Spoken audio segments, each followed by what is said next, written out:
Hey guys, this is Danielle of Brew Crew, and today we are doing an install of an E-Autogrilles Stubby bumper. Page 1 is the basic info sheet. Page 2 and 3 are instructions on removing your factory bumper. And page 4 walks you through the fog light install and bumper install. Pretty self-explanatory once you remove the factory bumper.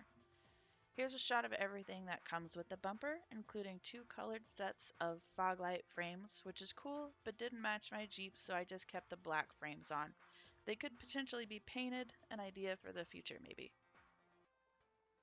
So now we get to the action, though we cut straight to installing the fog lights in the bumper.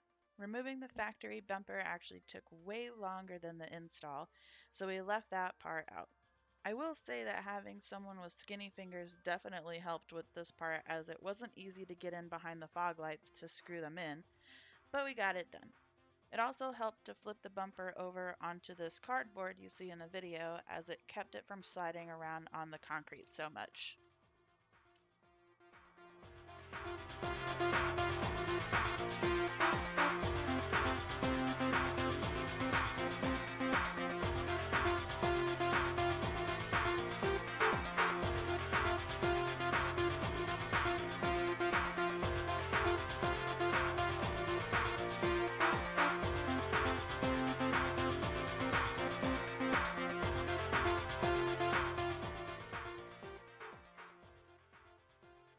Now that we've got the fog lights installed, we mounted the bumper onto the Jeep.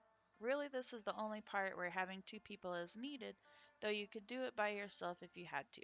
I wouldn't suggest it, as the bumper weighs about 90 pounds, but in a pinch, it can be done.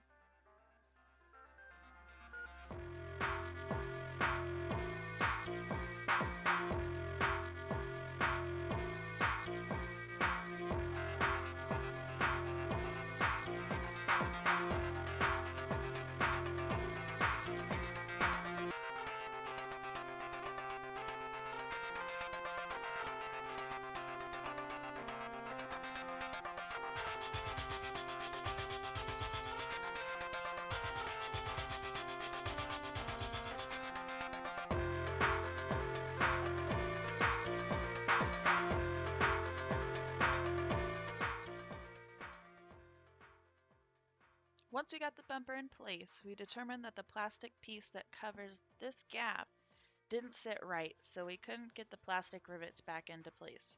So a little retrofitting was necessary.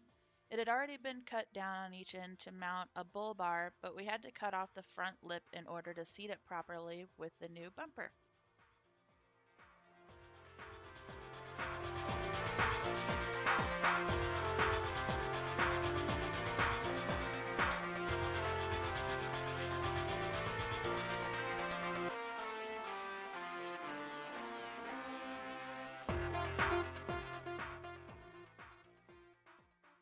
Here you can see Doug trying to make it fit between the bumper and the body, but when you push the bumper back against the Jeep, it actually pushed that cover too far back to where the rivets wouldn't line up with the original holes.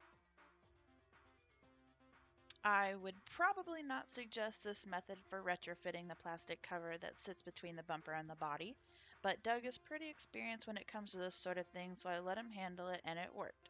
You could potentially just leave the plastic cover off, but I didn't like how it looked without it, so we made it fit. His wife has a similar bumper on her Jeep, so he already knew what to do to make it work.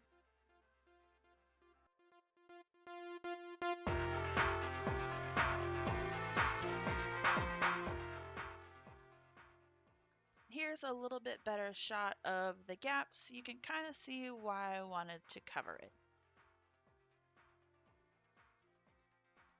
With the bumper and plastic cover in place, it's now just a matter of tightening the bolts so the bumper doesn't go flying off into traffic.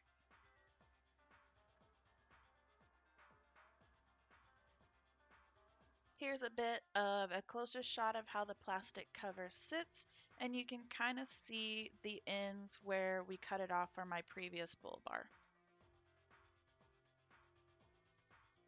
And Last but not least, securing the wiring for the fog lights back up inside the bumper with a final check and tightening of any bolts that might need it. Easy peasy. Thanks for watching.